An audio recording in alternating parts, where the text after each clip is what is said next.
My dad looked at me from across the hospital parking lot and asked, "Why didn't you drive?" I opened my mouth to answer, and that's when I realized how insane my life had become. My husband's mother had taken my car. Not borrowed it, taken it, to keep me controlled.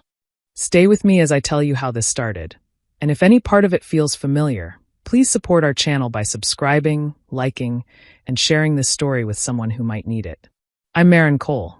I'm in my early 30s, married, and so tired that some days I feel like I'm disappearing inside my own life. That night, the hospital lights were too bright, the air smelled like antiseptic, and my hands wouldn't stop shaking. My father, Gordon Cole, had been rushed in after collapsing at home. I should have been there sooner. I should have driven myself. Instead, I stood there holding my phone, the rideshare app still open, my stomach twisted with shame. My dad didn't mean to hurt me with his question. He was worried, confused. He's always known me as independent. I was the daughter who handled things, who showed up, who didn't wait around for help. So when he asked why I didn't drive, panic rushed through me. My throat tightened. I felt exposed, like someone had pulled a curtain back on a truth I'd been avoiding. The car wasn't available, I said, and even as the words left my mouth, they sounded wrong. The truth was worse. I didn't have my car. I hadn't for days. I'd told myself it was temporary. I'd told myself it was easier not to argue. But standing there, with my father in a hospital bed behind me, I couldn't pretend anymore. My husband is Elliot Rowe. We've been married a few years. He's calm, soft-spoken, the kind of man people trust easily. His mother, Nadine Rowe, has always been present. Too present. She calls it being involved. She says she worries. She says she knows what's best. A few days earlier, Nadine had looked at me over her tea and said she'd be holding on to my car keys for a while. She said I'd been emotional, that I needed rest, that driving wasn't safe for me right now. She smiled when she said it, like she was doing me a favor. Elliot stood beside her and nodded, telling me it was for my own good. I didn't fight. I felt small. I felt tired. I told myself I was overreacting. But in that parking lot, everything clicked into place. I had arrived at the hospital in a stranger's car because I wasn't allowed to use my own. My dad was lying inside, and I couldn't even explain myself without feeling embarrassed. This wasn't care. It wasn't concern. It was control. As I watched the automatic doors slide open and shut, I understood something I hadn't wanted to see. This wasn't a misunderstanding. It wasn't temporary. It was deliberate. And it had been happening for longer than I was ready to admit. It happened on an ordinary afternoon, which somehow made it worse. There was no argument, no raised voices, no warning. Nadine stood in the kitchen holding my car keys like they belonged to her.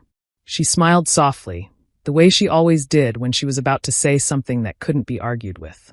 "I'm going to hold on to these for a while," she said calmly. "Just until you're feeling more like yourself."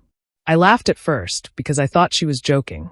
When she didn't laugh back, my stomach dropped. I asked her what she meant, and she sighed like I'd disappointed her. "Maren, you've been too emotional lately," she said. "You're overwhelmed. You're not thinking clearly. Driving right now isn't a good idea." I felt my face grow hot. Emotional. Not thinking clearly. The words settled on me like weight. I tried to explain that I was just stressed, that work had been heavy, that I was fine. Nadine nodded the entire time, but her eyes didn't change. She wasn't listening. She was waiting. Before I could say anything else, Elliot walked in. Nadine turned to him and repeated everything she'd just said, almost word for word. It was like she was reading from a script they both knew. Elliot didn't hesitate. He didn't ask me how I felt. He didn't look confused or surprised. He just nodded and said, "She's right, Maren. You've been on edge. This is for your own good." I remember standing there, holding my hands together so tightly my fingers hurt. I asked Elliot why he hadn't talked to me first. He frowned, not in anger, but in concern, like I was a child who didn't understand. "Why are you making this a big deal?" he asked gently. "No one is taking anything from you. Mom's just helping. She knows what's best for you." That sentence hit me harder than I expected. She knows what's best for you. Not we. Not you. Her. I tried to explain that I needed my car, that it was mine, that I used it to get to interviews and appointments. Nadine stepped closer and put a hand on my arm. Her touch was light, but it made me freeze. "You don't need to worry about those things right now," she said. "Focus on calming down. We'll take care of everything. We. Always we." Elliot told me I was reacting emotionally again. He said stress was making me see problems where there weren't any. He said I should trust them. Every time I pushed back, they softened their voices more, like lowering the volume would make their words kinder. By the end of the conversation, I was apologizing. I wasn't even sure what for. For being upset. For questioning them. For making things uncomfortable. Later that night, I lay awake replaying the moment over and over. I wondered if I really was overreacting. If maybe I had been too emotional. If maybe they were right. And without realizing it, I accepted something dangerous. Nadine wasn't just my husband's mother. She was the one making decisions. Quietly. Calmly. And everyone, including me, was expected to fall in line. It didn't happen all at once. That's the part that still scares me. If someone had taken my independence overnight, I would have fought back. But this happened slowly, in small pieces, until one day I looked around and barely recognized my own life. Before I married Elliot, I made decisions without asking permission. I managed my own money. I planned my own days. I had a job I worked hard for and opinions I didn't soften to keep the peace. I used to trust myself. Somewhere along the way, that version of me faded, and I didn't even notice when she left. After the wedding, Nadine started showing up more. At first, it felt harmless. She offered advice about budgeting, saying couples often struggled in the first few years. Then she wanted to help organize our schedules so Elliot wouldn't feel stressed. She suggested changes, always framed as kindness. Smaller purchases.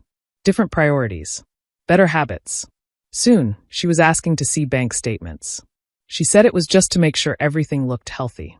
Elliot agreed before I could even respond. He told me his mother had experience, that she was good with these things. When I questioned it, he said I was being defensive for no reason. What hurt most was how Elliot started to sound like her. He didn't say, I think. He said, Mom says. And then eventually he stopped saying her name at all. Her words came out of his mouth like they had always belonged there. If I disagreed, he told me I was overthinking. If I pushed back, he sighed and said I was making things harder than they needed to be. I remember one night telling him I felt uncomfortable with how involved his mother had become. I wasn't yelling. I wasn't angry. I was trying to explain how small I was starting to feel. Elliot barely looked up from his phone. This is drama, Marin, he said. You always do this. You take normal things and turn them into problems. That word stuck with me. Drama. It made me feel childish. Emotional. Like my feelings were something embarrassing that needed to be managed instead of understood. After that, I stopped explaining. Every time I opened my mouth, I was told I was wrong, sensitive, or imagining things. So I started staying quiet. But I didn't stop noticing. I noticed when Nadine knew details about our finances that I hadn't shared. I noticed when plans were changed without asking me. I noticed how Elliot defended her automatically, even when it meant dismissing me. I noticed how often I doubted myself now. I began keeping mental notes instead of arguments. I watched who made decisions. I listened to how things were phrased. I paid attention to what I was allowed to question and what I wasn't. The marriage I thought I had was built on partnership. The one I was living in was built on obedience. And the most painful part was realizing that I hadn't just lost control of my life. I had lost my voice inside my own marriage, quietly, piece by piece, while the people I trusted told me it was for my own good. At first, I told myself losing the car was just a gesture. Something symbolic. A way to remind me who was in charge. I thought I could manage without it for a while. I thought it was uncomfortable, but not dangerous. I was wrong. The reality set in the morning, I had a job interview across town. It wasn't a dream job, but it mattered. It was a step back toward the woman I used to be. I woke up early, dressed carefully, and sat on the edge of the bed staring at my phone. I checked the time again and again, hoping something would change. I asked Elliot if he could drive me. He barely looked up and said he had meetings. I asked if his mother could bring the car back, just for the day.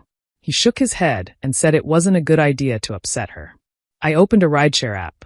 The prices were high, the wait time long. By the time a driver was available, I knew I'd be late. I canceled the request and sat there, fully dressed, watching the minutes pass. When the interviewer emailed to reschedule, I didn't respond right away. I just stared at the screen, feeling trapped inside my own house.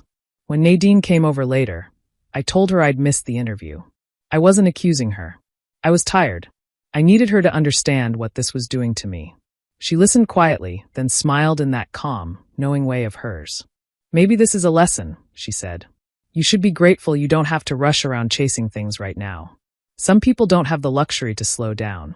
A lesson. Gratitude. As if my life had been paused for my own benefit.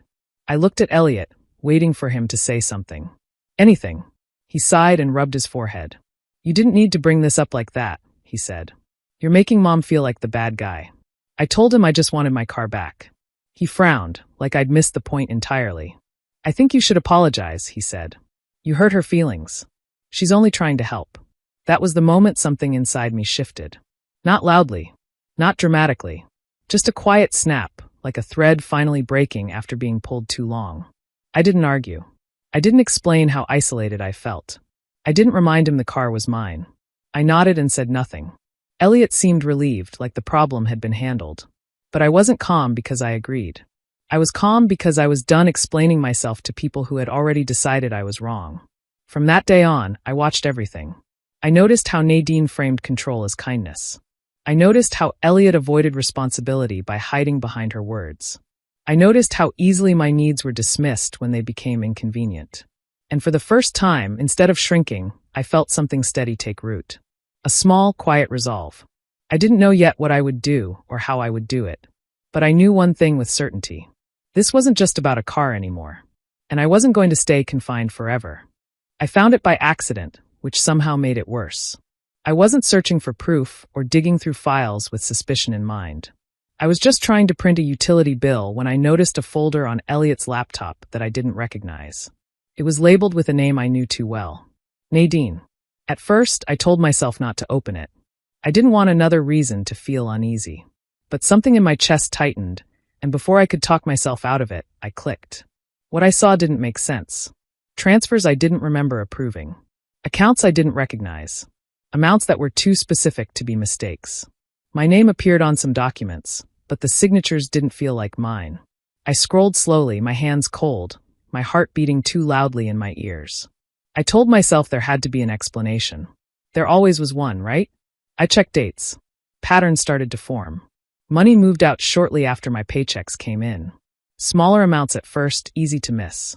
Then larger ones. Each transfer passed through Elliot's account before disappearing into another account tied to Nadine. I sat there for a long time, not moving, just breathing. The room felt smaller. Quieter.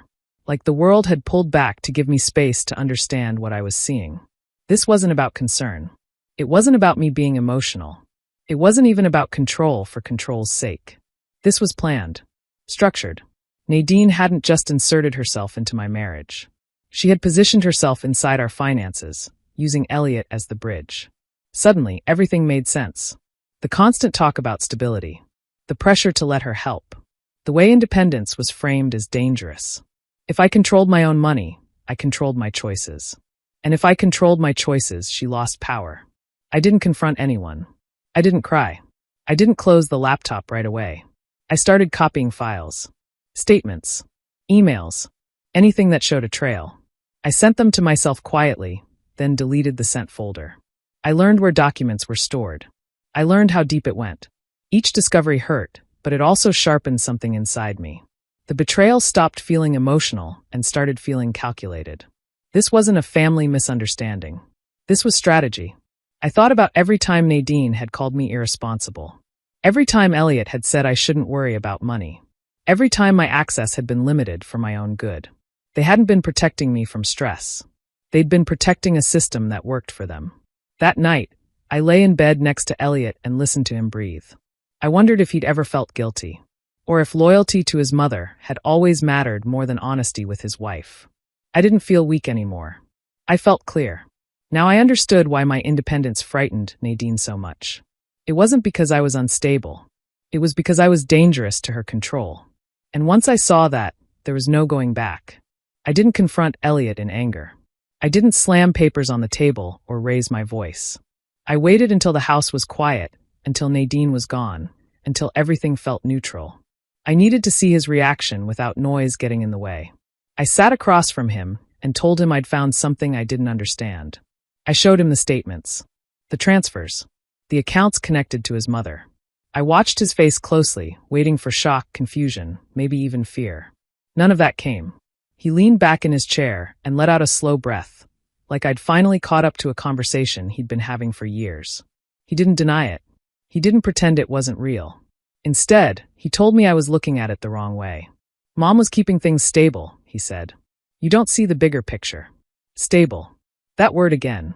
I asked him how taking money without my consent was stability. He rubbed his hands together and avoided my eyes. You get overwhelmed, he said. You always have. This way things were managed.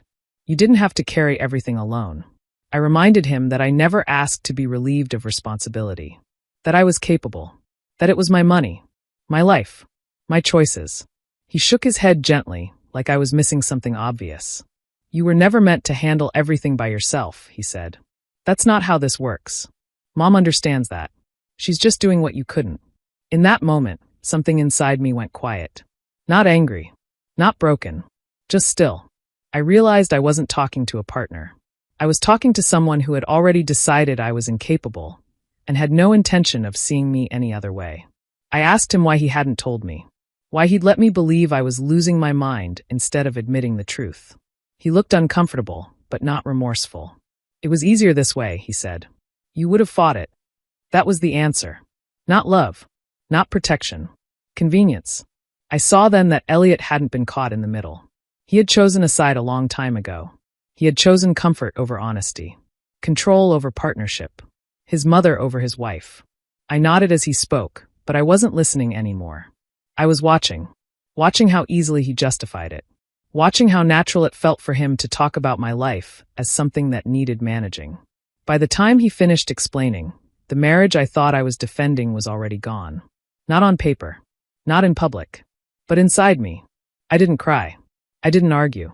I didn't try to convince him he was wrong. There was nothing left to say. That night, I lay next to him and felt nothing. No anger. No fear. Just distance. A clean, quiet separation that didn't need permission or paperwork to exist. The marriage didn't end that day legally. But emotionally, it was over. And for the first time in a long while, I felt steady instead of small. After that conversation, I stopped asking for permission. Not out loud. Not dramatically. Just quietly in ways no one noticed at first. I moved carefully, like someone learning how to walk again after being told for too long they couldn't. I started with my finances. Late at night, when Elliot was asleep, I changed passwords. I set up a new email account and linked it to my bank. I redirected statements, so they came only to me. Each small step felt risky, but also grounding. For the first time in months, I could see my own numbers clearly. What was mine? What had been moved? What was missing? I didn't touch anything yet. I just watched. I arranged transportation without telling anyone. I memorized bus routes. I saved rideshare money in cash. I kept a small notebook hidden inside an old jacket where I wrote down dates, amounts, and conversations. I gathered my personal documents one by one, slipping them into a folder I carried with me whenever I left the house. I made legal appointments under a generic calendar name. I spoke softly on the phone, giving only facts, no emotion. I learned what options existed without committing to any of them yet. I didn't rush. I didn't panic. I listened. Nadine noticed a change, but she misunderstood it. She commented on how calm I seemed lately. How agreeable. How I wasn't pushing back anymore. She smiled like she'd won something. See, she told Elliot one afternoon. She just needed time. Elliot believed it. He stopped watching me closely. He left his laptop open. He talked freely around me, assuming I wasn't paying attention. He grew comfortable again, certain I was still stuck, still dependent, still under control. That was the most dangerous part for them. Their certainty. I nodded when spoken to. I thanked Nadine for her concern. I didn't challenge decisions or ask questions. But inside, everything had shifted. I wasn't frozen anymore. I was waiting. Each day, I felt the balance tip slightly. I could sense when Nadine's grip loosened, when Elliot stopped double-checking. Control needs attention to survive. Once they believed they had it completely, they stopped protecting it. I didn't react to insults. I didn't defend myself when my feelings were dismissed. I saved my energy. I stored it. This wasn't about revenge yet. It was about timing. About safety. About making sure that when I moved, I wouldn't have to come back. One night, I looked at my reflection in the bathroom mirror and barely recognized the calm in my own face. It wasn't defeat. It was focus. They thought I was obedient. They thought I had accepted my place. What they didn't see was that control had already begun to slip through their fingers. They just hadn't felt it yet. The morning I took my car back was quiet. No shouting. No warning. Just a steady calm that surprised even me. I had done everything by the book. I knew exactly where the car was, whose name was on the title, and what my rights were. I didn't want a scene, but I wanted it done correctly. When the police car pulled up in front of Nadine's house, my hands didn't shake. I sat in the passenger seat of my friend's car and watched Nadine open her front door, confusion crossing her face for just a second before she saw me step out. Her calm smile appeared automatically. "Marin, what's going on?" she asked, like this was all some misunderstanding she could smooth over. I didn't answer her. I spoke to the officer instead. I showed the paperwork. My name. My ownership. The officer nodded, already familiar with the situation. Nadine's smile faltered. She tried to speak quickly, calmly, explaining that she was only holding the car temporarily, that it was for my safety, that there must be some mistake. The officer listened politely, then told her none of that mattered. The car belonged to me. That's when her mask cracked. Her voice sharpened. Her hands clenched. She looked at me like I had betrayed her personally. "You didn't have to do this," she said. "You could have just talked to us." I still didn't argue. I just watched as the officer asked for the keys. Elliot arrived halfway through, breathless and red-faced. The moment he understood what was happening, his anger exploded. He demanded explanations, asked who I thought I was, accused me of humiliating his mother. "This is insane," he said. "You're overreacting." I looked at him and felt nothing. No urge to defend myself. No need to explain. I had already done enough explaining for a lifetime. When Nadine finally handed over the keys, she didn't look at me. She stared straight ahead, jaw tight, pride wounded. Elliot paced the driveway, running his hands through his hair, panicked now that control had slipped out of reach. The officer handed me my keys. They felt heavier than I remembered. Real. I thanked him quietly and walked to my car. Elliot followed, demanding to know where I was going, telling me we needed to talk, insisting I couldn't just leave like this. I didn't respond. I opened the door, got in, and adjusted the seat. Simple things. Ordinary things. Things I hadn't been allowed to do for myself in too long. As I pulled out of the driveway, I caught a glimpse of Nadine standing frozen on the porch and Elliot shouting words I no longer heard. The house looked smaller from the road. I didn't feel victorious. I didn't feel angry. I felt light, like something heavy had been lifted from my chest.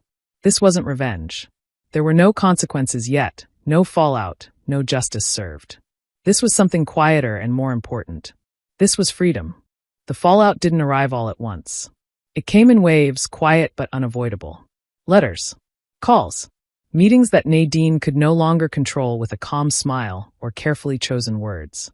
Once the car was back in my possession, everything else began to surface. The financial trail I had documented was no longer private knowledge. Accounts were questioned. Transfers were flagged. Nadine, who had always spoken with certainty and authority, was suddenly forced to explain herself to people who didn't care about her intentions or excuses. They cared about facts, and the facts didn't favor her. Elliot unraveled faster than I expected. He had spent his life believing someone else would clean up the mess.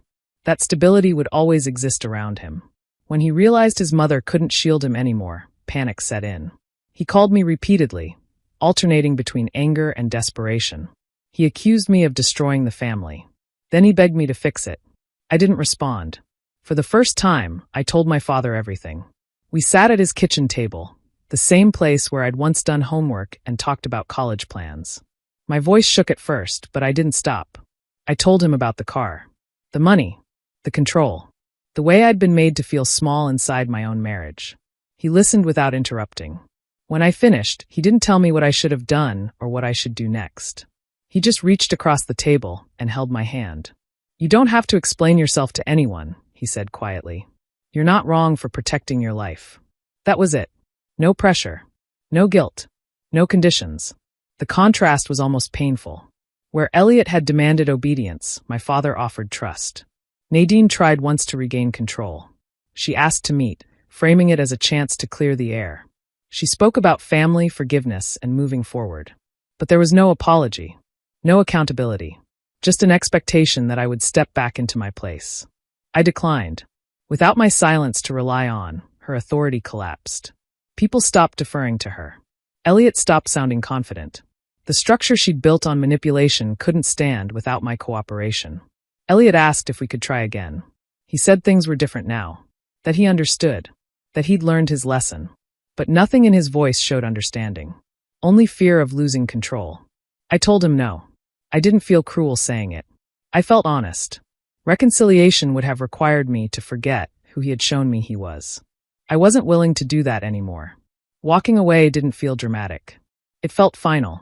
The kind of final that comes after clarity, not anger. I wasn't punishing them. I was choosing myself. Truth has consequences. Not because it's loud, but because once it's spoken, it can't be ignored. And for the first time, I wasn't the one paying the price. I went back to that hospital parking lot months later, not because I needed to, but because I wanted to. The place looked smaller than I remembered. Less heavy. The same painted lines on the pavement, the same sliding doors opening and closing. But I wasn't the same person standing there anymore. My dad walked beside me, slower than before, but steady. We paused near the spot where he'd asked the question that changed everything. He looked at me, not with worry this time, but with quiet curiosity. "You never really answered me that day," he said gently. "Why didn't you drive?" I didn't rush to fill the silence. I watched a car pull out of a space, listened to the sound of tires against asphalt. When I finally spoke, my voice was calm. "Because I forgot I was allowed to," I said. He didn't ask me to explain. He didn't need to. He nodded once, like he understood more than words could cover. For a long time, I thought revenge had to look dramatic. I thought it had to be loud, painful, public. I thought it meant winning an argument or proving someone wrong. But standing there, I realized how wrong I'd been. What I did wasn't dramatic. I didn't scream. I didn't expose anyone in a moment of rage. I didn't destroy lives. I simply stepped out of a situation that was built on shrinking me. I walked away with my autonomy intact. That was the part they never expected. I thought back to who I was when I stood there the first time. Exhausted. Ashamed. Unsure if I was imagining things.